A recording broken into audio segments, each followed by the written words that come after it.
अस्सलाम वालेकुम नाज़रीन, ये है उर्दू पॉइंट और मैं हूँ उमर खताब। इस्लामाबाद की इत्तेसाब अदालत ने साबिक वज़ीर आज़म और मुस्लिम लीग नून के ताहयात कायद नवाज शरीफ को अल अज़ीज़िया रेफरेंस में 7 साल कैद की सज़ा और $2.5 करोड़ और 15 लाख पाउंड के 2 जुर्माने आयद कर दिए हैं, जबकि फ्लैगशिप रेफरेंस में उन्हें बरी कर दिया गया है। एहतसाब अदालत के जज मोहम्मद अरशद कौमी एहतसाब ब्यूरो नैब की जानिब से दायर रेफरेंसेस पर 19 दिसंबर को महफूज किया गया फैसला सुनाया। अल अज़ीज़िया रेफरेंस मिल्स में नवाज शरीफ पर जुर्माना भी आयद किया गया, जबकि फ्लैगशिप रेफरेंस में उन्हें बरी करने का हुक्म जारी किया गया। अदालती फैसले की इब्तदाई तलात के मुताबिक नवाज शरीफ पर $2.5 करोड़ 3 अरब 47 करोड़ रुपए से जायद और 15 लाख पाउंड 26 करोड़ 43 लाख रुपए से जायद यानी कि कुल 3 अरब 74 करोड़ रुपए से जायद जुर्माना आयद किया गया। अदालत की जानिब से मुख्तसर फैसले में ये कहा गया कि फ्लैगशिप रेफरेंस में उनके खिलाफ सबूत नहीं, लिहाजा उन्हें बरी किया जाता है। तहम अल अज़ीज़िया रेफरेंस में नवाज शरीफ के खिलाफ ठोस सबूत मौजूद हैं, जिस पर उन्हें 7 साल कैद और जुर्माने की सजा दी जाती है। अदालती फैसले में नवाज शरीफ की जायदाद भी जब्त करने का हुक्म दिया गया, ताहम यह अभी वाज़ेह नहीं हुआ कि उसमें कौन सी जायदाद शामिल है। जज अरशद मलिक ने मुख्तसर अदालती फैसला पढ़कर सुनाया, जिसमें कहा गया कि अल अज़ीज़िया स्टील मिल्स में नवाज शरीफ पर नैब ऑर्डिनेंस के सेक्शन 9A5 के तहत इल्ज़ाम आयद किया गया।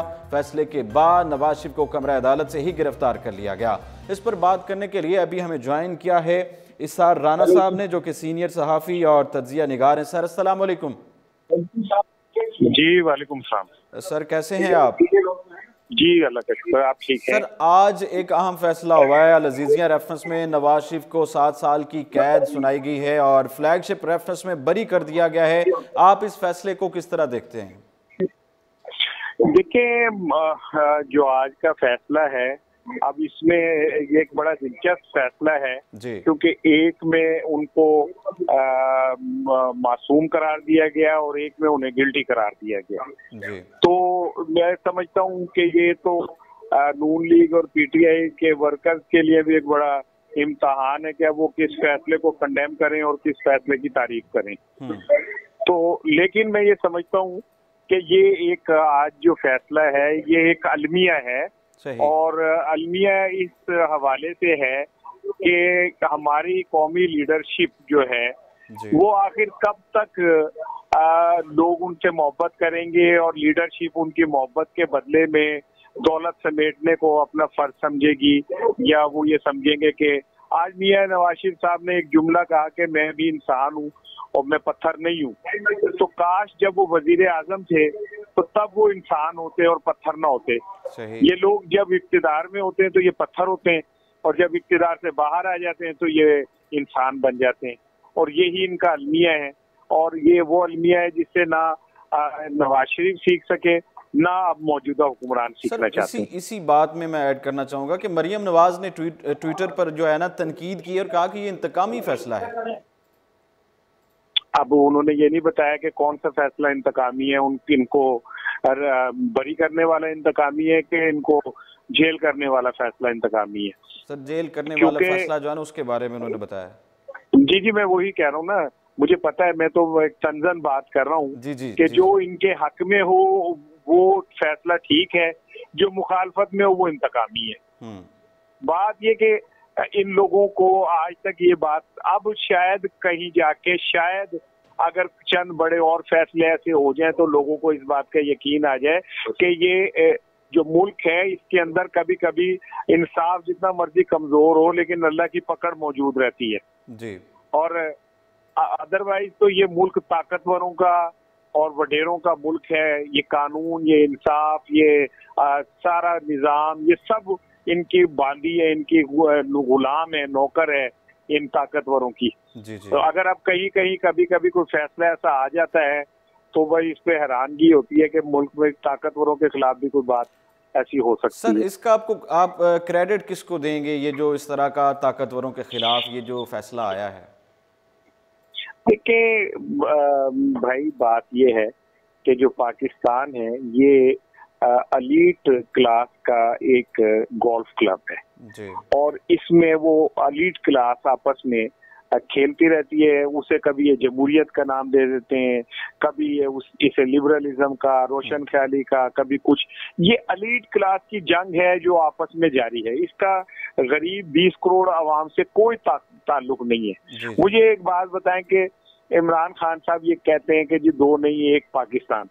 भाई जिस दिन एक क्या कहते हैं एजुकेशनिस्ट की मौत हो गई थी हाथों में हथकड़ियां लगे होने के साथ, और 19 से ज्यादा हैवी इल्जामात वाले एक शख्स को पब्लिक अकाउंट्स कमेटी का चेयरमैन बना दिया गया था, तो आपने 20 करोड़ अवाम को ये बता दिया था कि यहाँ पे दो पाकिस्तान है।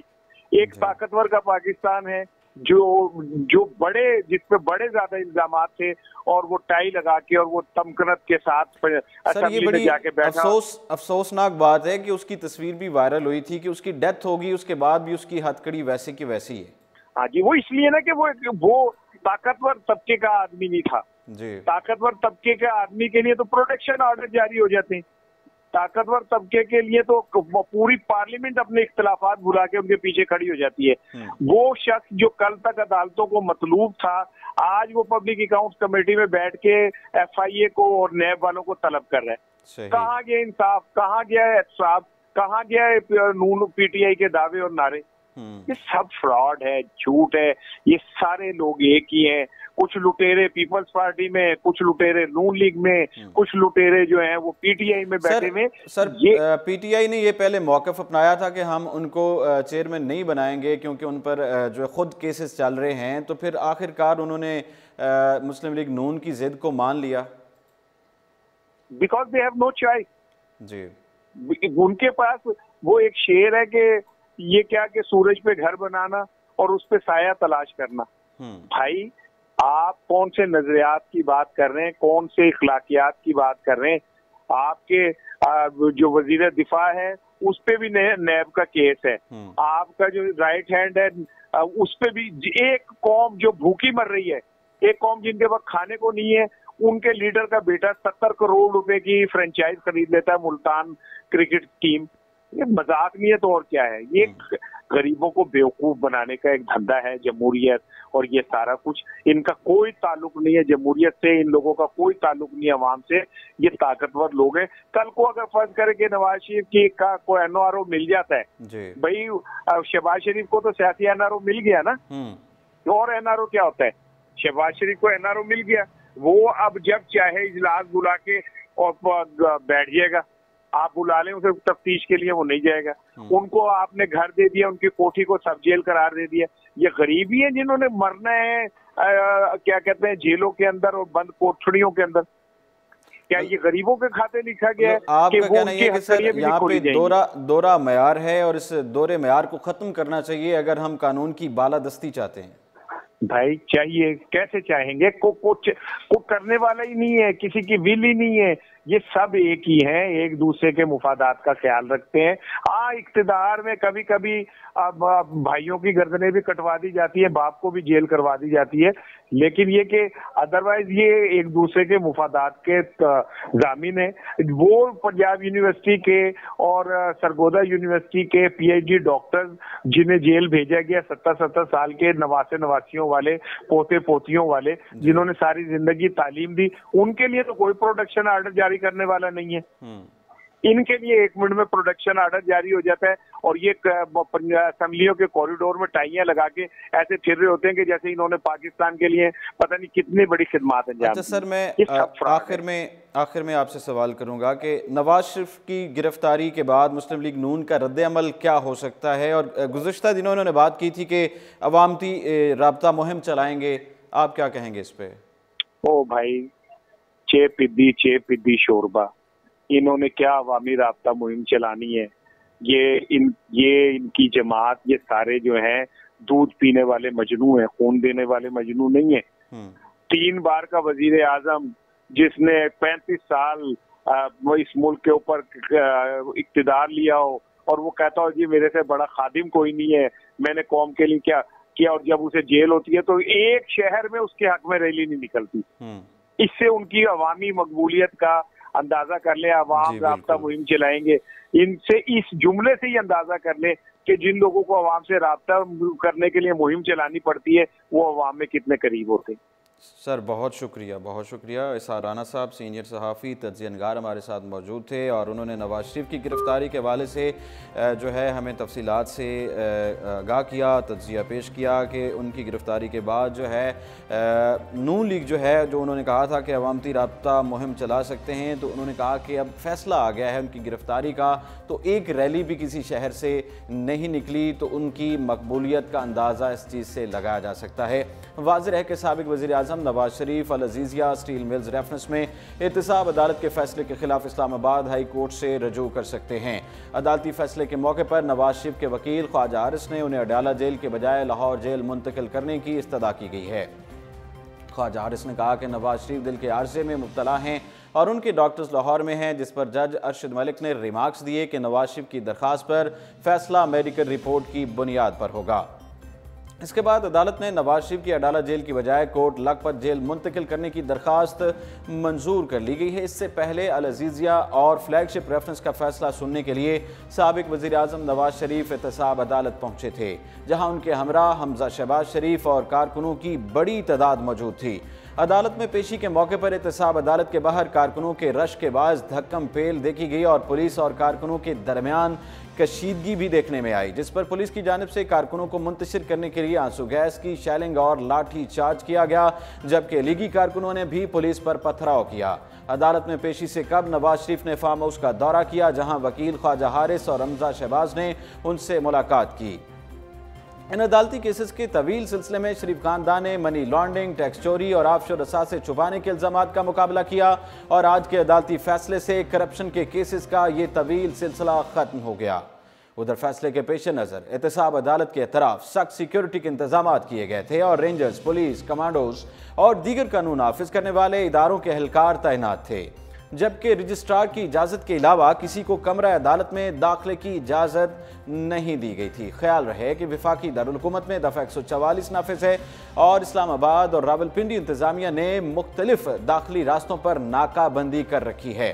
दूसरी जानिब अदालती फैसले से कबल ही सीनियर सियासतदान जावेद हाशमी और मुस्लिम लीग नून की तर्जुमान मरियम औरंगजेब, दीगर लीगी रहनुमाओं और कारकुनों की बड़ी तादाद नवाज शरीफ से इज़हार यकजहती के लिए अदालत पहुंची थी और साबिक़ वज़ीर आज़म के हक में नारेबाजी की थी। इसके अलावा अब्बास आफरीदी के फार्म हाउस पर साबिक़ वज़ीर आज़म नवाज शरीफ की मुस्लिम लीग नून के सीनियर रहनुमाओं से गैर रस्मी मुलाकात के दौरान आइंदा की हिकमत अमली पर तबादला ख्याल किया गया था। इस मौके पर नवाज शरीफ ने कहा था कि मुझे किसी किस्म का खौफ नहीं है, कोई गलत काम नहीं किया जिस पर सर झुकाना पड़े, मेरा ज़मीर मुतमिन है। नवाज शरीफ ने यह भी कहा था कि हमेशा ईमानदारी से मुल्क और अवाम की खिदमत की है, इस केस में कुछ भी नहीं, ज़्यादा ज़्यादती कर भी नहीं कर सकते हैं। साबिक़ वज़ीर आज़म का कहना था कि एक मरतबा फिर पाकिस्तान को पटरी से उतार दिया गया है, मौजूदा हुकूमत ने अवामी तरक्की के सफ़र को सबोताज कर दिया है। इस मुलाकात के हवाले से ज़राए का यह कहना था कि पार्टी रहनुमा नवाज शरीफ से एहतजाज की हिकमत अमली पूछते रहे, लेकिन साबिक़ वज़ीर आज़म ने उन्हें कोई जवाब नहीं दिया और ये मामला पार्टी पर छोड़ दिया था। 28 जुलाई 2017 को पनामा पेपर्स स्कैंडल में सुप्रीम कोर्ट ने हतमी फैसला सुनाते हुए नवाज शरीफ को कौमी असम्बली की रुकनियत से नाअहल करार दिया था, जिसके बाद वो वजारत उज़्मा से भी नाअहल हो गए थे। अदालत उज़्मा ने अपने फैसले में शरीफ खानदान के खिलाफ नैब को तहकीकात का हुक्म दिया। साथ ही एहतसाब अदालत को हुक्म दिया था कि नैब रेफरेंसेस को 6 माह में निपटाया जाए। अदालती हुक्म के मुताबिक नैब ने नवाज शरीफ और उनके साहबजादों हसन और हुसैन नवाज के खिलाफ अल-अज़ीज़िया और फ्लैगशिप इन्वेस्टमेंट रेफरेंस तैयार किया था, जबकि नवाज शरीफ और उनकी साहबजादी मरियम नवाज और दामाद कैप्टन रिटायर्ड मोहम्मद सफदर के खिलाफ एवनफील्ड रेफरेंस भी दायर किया गया था। 20 अक्टूबर 2017 को नैब फ्लैगशिप इन्वेस्टमेंट रेफरेंस में इस्लामाबाद की एहतसाब अदालत के जज मोहम्मद बशीर ने नवाज शरीफ पर फर्द जुर्म आयद की थी और उनके 2 साहबजादों हसन नवाज और हुसैन नवाज को मफरूर मुलजिम करार दिया था। ये बात याद रहे कि इब्तदाई तौर पर इस्लामाबाद की एहतसाब अदालत के जज मोहम्मद बशीर इन तीनों रेफरेंसेस की समाअत कर रहे थे और उन्होंने ही 6 जुलाई 2018 को इवनफील्ड रेफरेंस में यह फैसला सुनाते हुए नवाज शरीफ को 10 साल, मरियम नवाज को 7 और कैप्टन रिटायर्ड सफदर को 1 साल कैद की सजा सुनाई थी। उसके बाद शरीफ फैमिली ने जज मोहम्मद बशीर पर एतराज़ किया था, जिसके बाद दीगर 2 रेफरेंसेस अल-अज़ीज़िया और फ्लैगशिप की समाअत जज अरशद मलिक को सौंप दी गई थी।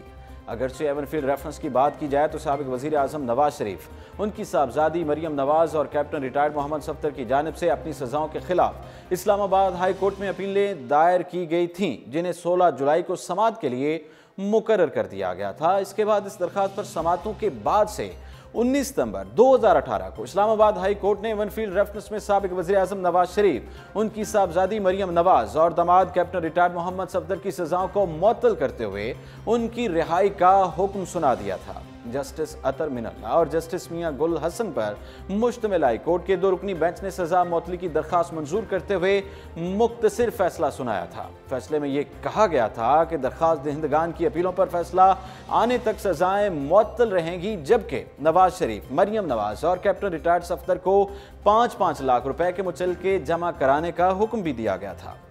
अल अजीजिया और फ्लैगशिप रेफरेंस का मामला एवनफील्ड रेफरेंस की सजा मुअत्तली के बावजूद अल अजीजिया और फ्लैगशिप रेफरेंस की तवील समाअत एहतसाब अदालत में हुई थी और 19 दिसंबर को जज अरशद मलिक ने दोनों रेफरेंसेस पर फैसला महफूज किया था।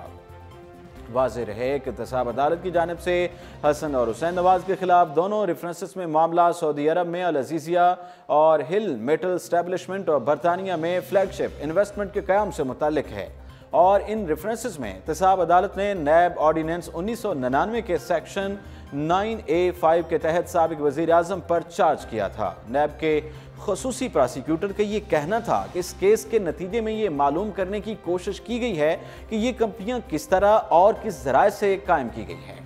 शरीफ खानदान की जानिब से अदालत में दरखास्त दायर में ये मौक़िफ़ अपनाया गया था कि नवाज शरीफ के वालिद मरहूम मियां मोहम्मद शरीफ ने 1974 में मुत्तहिदा अरब अमारात में गल्फ स्टील मिल्स GSM कायम की। दरखास्त के मुताबिक 1978 में गल्फ स्टील मिल्स के 75% शेयर्स अब्दुल्ला खैद को फ़रोख्त किए और 1978 में कंपनी का नाम अहली स्टील मिल्स ASM रख दिया गया। इसके बाद 1980 में बकिया 25% शेयर्स भी ASM को फ़रोख्त कर दिए गए।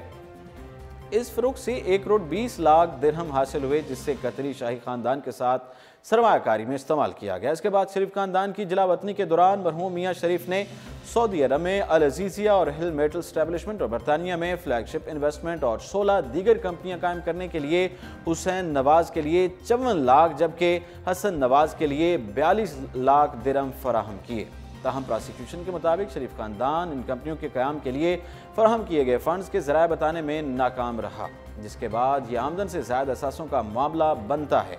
प्रोसिक्यूशन के मुताबिक शरीफ खानदान का मौक़िफ़ है कि मरहूम मियां शरीफ की जानिब से कतरी शाही खानदान के साथ 1 करोड़ 20 लाख दिरहम की सरमायाकारी की गई, लेकिन कतरी शहजादे शेख हमाद बिन जासिम बिन जाबर अल थानी इस तफसील की तस्दीक के लिए मुश्तरका तहकीकाती टीम JIT के सामने पेश नहीं हुए। इस केस के हतमी दलाइल के दौरान वकील दिफा ने कहा था कि JIT शहजादे का बयान रिकॉर्ड करने के लिए कोई संजीदा कोशिश नहीं की, क्योंकि इससे डिफेंस के केस को फ़ायदा पहुँच सकता था। नवाज शरीफ की अदालत में पेशगियों के बारे में अगर आप जिक्र करें तो वाज़ेह है कि एहतसाब अदालत नंबर 1 और 2 में नवाज शरीफ के खिलाफ रेफरेंसेस की मजमूई तौर पर 183 समाअतें हुई। अल अजीजिया रेफरेंस में 22 और फ्लैगशिप रेफरेंस में 16 गवाहों के बयानात कलम बंद किए गए। साबिक वज़ीर आज़म नवाज शरीफ मजमूई तौर पर 130 बार एहतसाब अदालत के रूबरू पेश हुए। नवाज शरीफ 70 बार जज मोहम्मद बशीर और 60 बार जज अरशद मलिक के रूबरू पेश हुए। एवनफील्ड में सजा के बाद नवाज शरीफ को 15 बार अडयाला जेल से लाकर अदालत पेश किया गया। एहतसाब अदालत नंबर 1 में 70 में से 65 पेशियों पर मरियम नवाज शरीफ के साथ मौजूद थीं। एहतसाब अदालत ने मुख्तलिफ औकात में नवाज शरीफ को 49 समाअतों पर हाजिरी से इस्तिस्ना दिया। जज मोहम्मद बशीर ने 29 जबकि जज अरशद मलिक ने नवाज शरीफ को 20 समाअतों पर हाजिरी से इस्तिस्ना दिया था। मरीम नवाज ने अल अजीजिया रेफरेंस में नवाज शरीफ की 7 साल कैद की सजा को उनके खिलाफ इंतकाम की आखिरी हिचकी करार दिया है। इस्लामाबाद की एहतसाब अदालत की जानिब से फ्लैगशिप रेफरेंस में बरी करने और अल अजीजिया रेफरेंस में सजा दिए जाने के बाद मरियम नवाज का समाजी राब्ते की वेबसाइट पर पैगामात का सिलसिला शुरू हो गया। मरियम नवाज ने कहा कि हुकूमत को नवाज शरीफ का खौफ चैन नहीं लेने दे रहा, अब उनके थोड़े ही दिन बाकी रह गए हैं। उन्होंने ये सवाल किया कि एक ही शख्स को कितनी बार निशाना बनाया जाएगा, कितनी मरतबा सजा दी जाएगी और कितनी बार जेल भेजा जाएगा। फैसले के बाद अपने पैगाम में मरियम नवाज ने ये मौक़िफ़ अपनाया कि एक ही शख्स को चौथी मरतबा सजा दी गई और ये अंधे इंतकाम की आखिरी हिचकी है। उन्होंने खुदा का शुक्र अदा करते हुए कहा कि इतनी सजाएं देने के बाद भी फतह नवाज शरीफ को हुई है। मरियम नवाज का कहना था कि तकरीबन 2.5 साल के तवील इंतकाम नुमा एहतसाब और शरीफ खानदान की 3 नस्लें खंगालने के बाद ना ही एक पाई की करप्शन साबित हुई, ना ही कोई किकबैक साबित हुई और ना ही कौमी खजाने में खयानत के सबूत मिले हैं। मरियम नवाज ने एक और ट्वीट में कहा कि नवाज शरीफ के खिलाफ जितने भी फैसले आए वो तमाम उनके मरहूम वालिद मोहम्मद शरीफ के ज़ाती कारोबार के हवाले से आए और उनमें कुछ गलत नहीं मिल सका तो मफरूज़ों की बुनियाद पर नैब रेफरेंसेस में सजाएं सुनाई गईं। इस्लामाबाद की इत्तेसाब अदालत की जानिब से सामने आने वाला यह फैसला नवाज शरीफ की अमानत, सदाकत और दयानत पर एक मोहर है। अपने ट्वीट में उन्होंने ये भी कहा कि फैसले इंशाअल्लाह ख़त्म हो जाएंगे, लेकिन जो बाकी रह जाएगा वो नवाज शरीफ की सच्चाई होगी और मुखालफों पर जुल्म का बोझ होगा जिसे मुखालफीन ढूंढते रहेंगे। अपनी बात की वजाहत देते हुए उन्होंने लिखा, क्योंकि हुकूमत ताकत और इख्तियारात होते ही ख़त्म होने के लिए हैं, वक्त बदलते और हालात उलटने में देर नहीं लगती है। मरियम नवाज का ये कहना था कि याद रखें कि जुल्म जब हद से बढ़ता है तो मिट जाता है। मरियम नवाज ने कहा कि नवाज शरीफ के खिलाफ इल्ज़ामात में रती बराबर भी सच्चाई होती, सबूत होते या एक भी गवाही होती तो 10,000 दिरहम को बहाना ना बनाया जाता, जबकि ख़ानदानी कारोबार और जायज़ ज़ाती लेन देन का सहारा नहीं लेना पड़ता। उन्होंने मज़ीद कहा कि यही नवाज शरीफ की फतह है। उनके साथ साथ मुस्लिम लीग नून का हर वोटर आज के फैसले के बाद सुर्खरू हुआ है। अपने एक और ट्वीट में मरियम नवाज ने हुकूमत पर तनकीद के नश्तर चला दिए। हुकूमतें सियासी मुखालफिन को इंतकाम का निशाना बनाने पर नहीं बल्कि अपने किरदार और कारकर्दगी पर चलती हैं। उन्होंने कहा कि यही हुकूमत की कमज़ोरी की दलील है कि हुकूमती एहलकार हर रोज़ ये सोच कर दफातर का रुख करते हैं कि नवाज शरीफ के खिलाफ आज क्या करना है। मरियम नवाज ने कहा कि अब नवाज शरीफ भी मजबूत होंगे और दोबारा मुल्क की सियासत में वापस भी आएंगे। ये तो था आज का फैसला जो कि नवाज शरीफ के खिलाफ आया। और अब बात करेंगे जरदारी, बैरियाटोन और ओमनी ग्रुप्स के हवाले से। ज़ेर तफ्तीश जो जायदाद की खरीदो फरोख्त के हवाले से सिलसिला चल रहा था, सुप्रीम कोर्ट ने जाली अकाउंट्स केस में कायम मुश्तरका तहकीकाती टीम JIT की रिपोर्ट में बताएगी जरदारी ग्रुप, ओमनी ग्रुप और बैरियाटोन ग्रुप की जायदाद की खरीदो फरोख्त और मुंतकली पर पाबंदी आयद कर दी है। चीफ जस्टिस मियां साकिब निसार की सरबराही में सुप्रीम कोर्ट लाहौर रजिस्ट्री में जाली बैंक अकाउंट्स केस की समाअत हुई। इस दौरान मुश्तरका तहकीकाती टीम JIT की सरबराह ने रिपोर्ट पेश की। समाअत के आगाज पर अदालत ने कमरा में प्रोजेक्टर लगाने का हुक्म दिया और रिमार्क्स दिए कि JIT की समरी ओपन अदालत में प्रोजेक्टर पर चलाई जाएगी। इस मौके पर चीफ जस्टिस ने ओमनी ग्रुप के मालिकान के वकला मुनीर भट्टी और शाहिद अहमद से मुकालमा किया कि लगता है कि ओमनी ग्रुप के मालिकान का गरूर खत्म नहीं हुआ, कौम का अरबों रुपए खा गए और फिर भी बदमाशी कर रहे हैं। चीफ जस्टिस ने अनवर मजीद के वकील से मुकालमा किया कि लगता है कि उन्हें अदालत जेल से कहीं और शिफ्ट करना पड़ेगा। अनवर मजीद के साथ अब कोई रहम नहीं है। अब आप वकील हैं, आपने फीस ली हुई है, आपको सुनेंगे, लेकिन फैसला हमने ही करना है। दौरान समाअत चीफ जस्टिस ने साबिक सदर आसिफ जरदारी के वकील फारूक H नायक से भी मुकालमा किया कि अरबों रुपए के खांचे हैं, मुआफ़ नहीं करेंगे, कोई मुआफ़ी नहीं है। इस मौके पर केस की समाअत में कुछ देर का वक्फा कर दिया गया। वक्फे के बाद केस की समाअत शुरू हुई तो अदालत ने साबिक सदर आसिफ अली जरदारी, बैरियाटोन के चेयरमैन मलिक रियाज और जैन मलिक को नोटिस जारी कर दिए। समाअत के दौरान विफाकी तहकीकाती इदारे FIA की जानिब से तमाम अफराद का नाम एग्जिट कंट्रोल लिस्ट ECL में शामिल करने की इस्तदा कर दी गई। इस पर चीफ जस्टिस ने रिमार्क्स दिए, क्या वजारत दाखिला को दरखास्त दें, ECL से मुतालिक वो फैसला करेंगे। समाअत के दौरान JIT रिपोर्ट में बताया गया कि जाली बैंक अकाउंट से आसिफ अली जरदारी के ज़ाती अखराजात की अदायगियाँ की गईं। JIT रिपोर्ट में यह भी बताया गया कि 1 करोड़ 20 लाख से 1 करोड़ 50 लाख का खर्च जाली बैंक अकाउंट से अदा किया जाता रहा। बिलावल हाउस के कुत्ते का खाना और 28 सदके के बकरों के अखराजात भी इन्हीं अकाउंट से दिए गए। अदालत में चीफ जस्टिस ने इस्तफसार किया कि 27 लाख के सदके के जानवर यानी कुत्ते का खाना भी ओमनी ग्रुप से जा रहा है। सरबराह JIT additional director general FIA एहसान सादिक ने बताया कि कराची और लाहौर के बिलावल हाउस के अखराजात जाली अकाउंट से अदा किए गए, जिस पर चीफ जस्टिस ने इस्तफसार किया कि क्या लाहौर का बिलावल हाउस कानून के मुताबिक बना है। इस पर सरबराह JIT ने कहा कि जरदारी ग्रुप ने 53 अरब 40 करोड़ रुपए के कर्जे हासिल किए, जबकि 24 अरब रुपए का कर्ज सिंध बैंक से लिया गया। हालांकि सिंध बैंक ज्यादा से ज्यादा 4 अरब रुपए का कर्ज दे सकता है। इसके अलावा ओमनी ग्रुप ने अपने ग्रुप को 5 हिस्सों में तकसीम करके कर्ज लिया। दौरान समाअत जस्टिस एजाज उल हसन ने कहा कि 53 अरब रुपए का तो सिर्फ कर्ज है और बाकी जाली अकाउंट्स की रकम का क्या बनेगा। समाअत के दौरान मॉडल अयान अली का मामला भी ज़ेरे बहस आया और चीफ जस्टिस ने इस पर इस्तफसार किया कि अयान अली कहाँ हैं, क्या वो बीमार होकर पाकिस्तान से बाहर गई हैं। चीफ जस्टिस ने इस्तफसार किया, क्या कोई बीमार होकर मुल्क से बाहर चला गया तो वापस लाने का तरीका क्या है। अदालत में GIT ने अपनी रिपोर्ट में मजीद बताया कि 60 मंजिला आइकॉन टावर कराची के इलाके क्लिफ्टन में वाक़ है। बैरिया ग्रुप और डंशा के इसमें शेयर्स हैं। इस पर चीफ जस्टिस ने इस्तफसार किया कि आइकॉन टावर में सरकारी ज़मीन आती है, क्या इसका नक्शा मंजूर करवाया गया। जिस पर GIT सरबराह ने बताया कि बाग इब्ने कासिम की ज़मीन भी इस आइकॉन टावर में आती है। चीफ जस्टिस ने इस्तफसार किया कि ये डंशा कौन है। जिस पर GIT ने बताया कि डंशा आसिफ अली जरदारी के फ्रंटमैन है। GIT के जवाब में चीफ जस्टिस ने यह भी कहा कि पहले हम बैरिया आइकॉन को देख लेते हैं, जिस पर उन्हें बताया गया कि आइकॉन टावर गैर कानूनी तौर पर सरकारी ज़मीन पर खड़ा किया गया है। चीफ जस्टिस ने पूछा कि इसके मालिकान कौन कौन हैं, जिस पर GIT ने बताया कि जरदारी ग्रुप के 50% शेयर्स, जबकि बैरिया ग्रुप के जैन मलिक ने 27 अरब इस पर खर्च किए। दौरान समाअत चीफ जस्टिस ने वकील ख्वाजा तारिक रहीम से मुकालमा किया कि मलिक रियाज तो कहते हैं कि उनके पास पैसे ही नहीं हैं। जिस पर तारिक रहीम ने जवाब दिया कि मैं इस केस में वकील नहीं हूँ। अदालत में GIT ने बताया कि 1 अरब 20 करोड़ रुपए फरियाल तालपुर के अकाउंट में गए। फरियाल तालपुर के अकाउंट से लाहौर बिलावल हाउस और टंडोवाला यार की जमीन खरीदी गई। इस पर जवाब दें। इस पर चीफ जस्टिस ने इस्तफसार किया कि लाहौर का बिलावल हाउस किसकी मलकियत में है। जिस पर GIT ने कहा कि पहले तोहफे में दिया गया था, बाद में तोहफा वापस करके बैरिया टाउन को आधी रकम अदा कर दी गई है। GIT के जवाब पर चीफ जस्टिस ने कहा कि यानी ये बैरिया ग्रुप और जरदारी ग्रुप का ट्राइका है। सालगिरह पासपोर्ट फीस, एमरजेंसी लाइट्स का बिल ओमनी ग्रुप से दिया गया। जिस पर GIT ने बताया कि ये हर मरतबा कंपनियां तब्दील करके अदायगियां करते रहे हैं। दौरान समाअत अदालत को ये बताया गया कि बिलावल भुट्टो जरदारी के दोपहर के खाने का खर्चा 15,000 रुपये अदा किया गया। जिस पर चीफ जस्टिस ने रिमार्क्स दिए कि 15,000 कोई बड़ी रकम नहीं, लेकिन ये रकम ओमनी ग्रुप से अदा की गई। मुमकिन है वो उसके शेयर होल्डर हैं।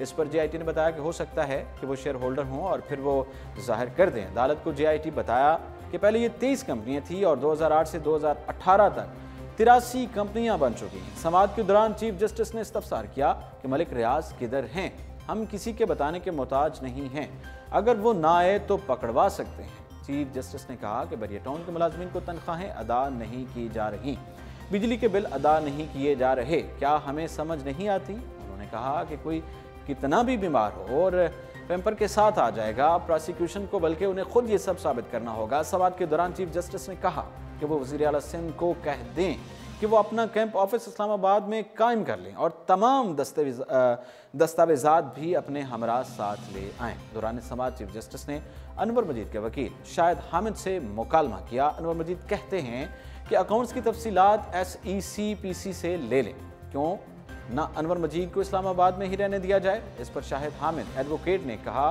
कि अनवर मजीद दिल के मर्ज में मुब्तला है। जिस पर चीफ जस्टिस ने कहा कि दुनिया में दिल का इलाज नहीं होता। इस पर शाहिद हामिद ने बताया कि अनवर मजीद ओमनी ग्रुप को अब नहीं देख रहे। जिस पर चीफ जस्टिस ने कहा कि आप कहते हैं कि अनवर मजीद बुजुर्ग हो गए हैं और ओमनी ग्रुप को नहीं देख रहे, तो उनका कोई बेटा तो होगा। आप बेंच को कमज़ोर ना करें, हमें पता है ये सारी चीज़ें कैसे घुमाई गई हैं, इधर उधर किया गया है। इस पर अनवर मजीद के वकील ने कहा कि सुप्रीम कोर्ट ओमनी ग्रुप का केस नहीं सुन सकती और फौजदारी ट्रायल नहीं कर सकती है। जिस पर चीफ जस्टिस ने रिमार्क्स दिए कि हम आर्टिकल 184 के तहत कार्रवाई कर सकते हैं।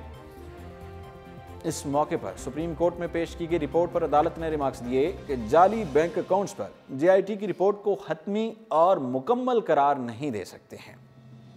इसके बाद अदालत ने GIT रिपोर्ट में बताई गई जरदारी ग्रुप, ओमनी ग्रुप और बैरिया टाउन ग्रुप की जायदाद की खरीदो फरोख्त और मुंतकली पर पाबंदी आयद कर दी। साथ ही अदालत ने तमाम फ्री कैन को देने का हुक्म देते हुए आसिफ जरदारी के वकील फारूक H नायक को हुक्म दिया कि वो उस पर जवाब जमा कराएं।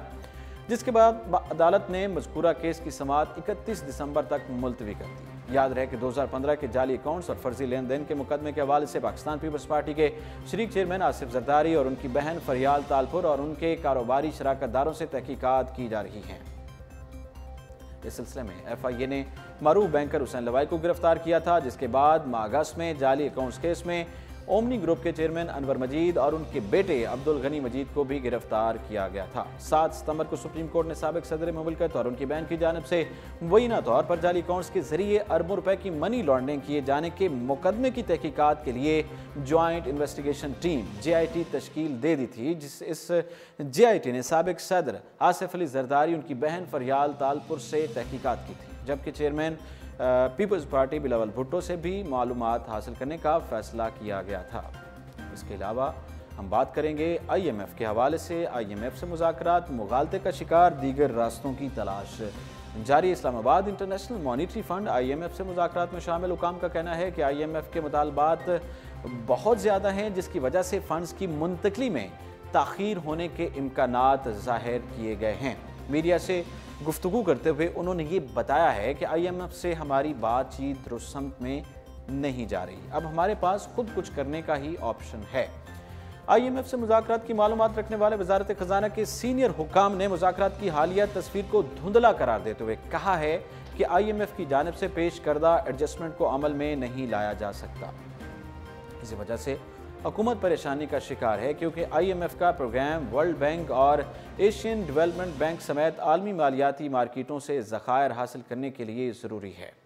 दूसरी जानिब हुकूमत ने सऊदी अरब से इमदाद हासिल करके सांस लेने का वक्त हासिल कर लिया है, जबकि अगले चंद दिनों में अबूधाबी की जानिब से $3 अरब के तरक्याती फ़ंड मिलने की भी उम्मीद है। इसी बारे में मज़कूरा ज़राए ने मीडिया को बताया कि चीन से भी दीगर $2.2 अरब State Bank of Pakistan deposit कराए जाने पर बात की जा रही है, जिसके हवाले से आखिरी इजलास 20 दिसंबर को हुआ था।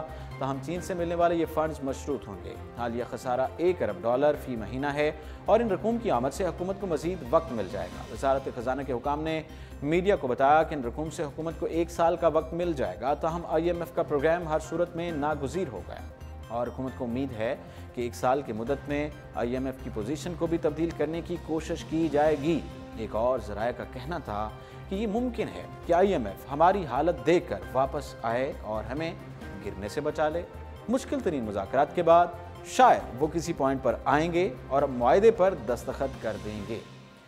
फिलफौर इतनी दूर की बात करना नामुनासिब नहीं। ताहम मुज़ाकरात में एक मरकज़ी मसला आमदनी और अखराजात के दरमियान एडजस्टमेंट का हुजम है, जिस पर IMF की जानिब से हुकूमत को अमल करने के लिए ज़ोर दिया जा रहा है। जबकि एक और मसला शरह सूद में इजाफा है, जो हुकूमत की कर्ज लेने और कारोबार करने की कीमत बढ़ा देगा, जबकि डिस्काउंट रेट भी 1 साल की मुद्दत में 5.75% से 4.75% इजाफे के साथ 10.5% तक बढ़ चुका है। इसके अलावा एक्सचेंज रेट की मुकम्मल और आज़ाद बहाव का भी मुतालबा किया गया है, जो मार्केट को रुपए की कदर तय करने की आज़ादी देती है। यह मुतालबा भी इंतहाई आम है कि हुकाम का मानना है कि पाकिस्तान की गैर मुल्की ज़र मुबादला की मार्केट इतनी कमज़ोर है कि उन्हें मार्केट में भी नहीं कहा जा सकता। IMF का कहना है कि माजी में मार्केट में करेंसी रेट तय करने के लिए मुदाखलत की जाती रही है। सीनियर हुकाम ने मीडिया को बताया कि हमारी मार्केट बहुत छोटी है और जिसमें 20 से 30 करोड़ डॉलर की तिजारत रोज़ाना की बुनियाद पर की जाती है, जबकि IMF के मुतालबात को मानने से चंद अफराद को इस छोटी सी मार्केट में मुदाखलत करने का अख्तियार हासिल हो जाए, जो पाकिस्तान के लिए सियासी तौर पर और मुआशी तौर पर किसी सूरत काबिल कबूल नहीं है। जून 2019 में पाकिस्तान का डॉलर रेट को 150 रुपए तक लाने के हवाले से बात पर एक हुकाम ने मुस्कराते हुए जवाब दिया कि ऐसा कोई वादा नहीं किया गया, बहस सिर्फ एक्सचेंज रेट का फैसला करने के मैकेनिज्म पर है, इसकी हकीकी कीमत पर नहीं है। एक अलहदा राय में IMF के इस्लामाबाद के लिए नुमाइंदे ट्रीसा दबनसांशे ने भी इस तरह की बात कही थी। फाइनेंस हुकाम का ये कहना था कि IMF ने पाकिस्तान से गुज़श्ता मुआहदों पर बरहमी का इज़हार किया है। उन्होंने हमें बताया है कि माजी में हमसे किए गए वादों को पूरा नहीं किया गया, जिसकी वजह से वो इस मरतबा फंड्स दिए जाने से कबल ही एडजस्टमेंट को अमल में लाना चाहते हैं। गुज़श्ता IMF के प्रोग्राम में पाकिस्तान के अपने वादों से रिकॉर्ड नाकामियां देखी गई थी और जिसमें निजकारी से लेकर गर्दशी कर्जों में कमी भी शामिल है। इसके तरह के वादों को पूरा ना करने पर IMF नाखुश है, जबकि मकामी मीडिया की जानिब से इस पर तबसरों ने भी जख्म छोड़े हैं। हुकूमती जो हुकाम है उनका कहना है था कि IMF की जानिब से पाकिस्तान को सख्त शराइत अमरीकी सदर डोनाल्ड ट्रंप की इंतज़ामिया के पाकिस्तान के साथ रवैये में तब्दीली की वजह से भी हैं। सीनियर हुकाम के मुताबिक पेश किए प्रोग्राम में IMF 3 से 4 सालों में 1600 अरब रुपए से 2000 अरब रुपए की एडजस्टमेंट का मुतालबा कर रहा है जबकि IMF अखराजात की कमी का बोझ हालिया अखराजात पर डालना चाहता है, जिसमें कर्जों की सहूलत और सब्सिडीज़ भी शामिल होंगी। ये तो वक्त ही बताएगा कि पाकिस्तान के उनके साथ क्या मुतालबात तय पाते हैं और क्या पाकिस्तान जो है वो IMF से कर्ज़ा ले सकता है या नहीं ले सकता, या IMF इस बात पर राज़ी हो जाता है पाकिस्तान को कर्ज़ा देने के लिए। ये तो आने वाला वक्त ही बताएगा। नाज़रीन, ये था आज का प्रोग्राम और इसके साथ ही उमर खताब को दीजिए इजाज़त और आप रहिए उर्दू पॉइंट के साथ।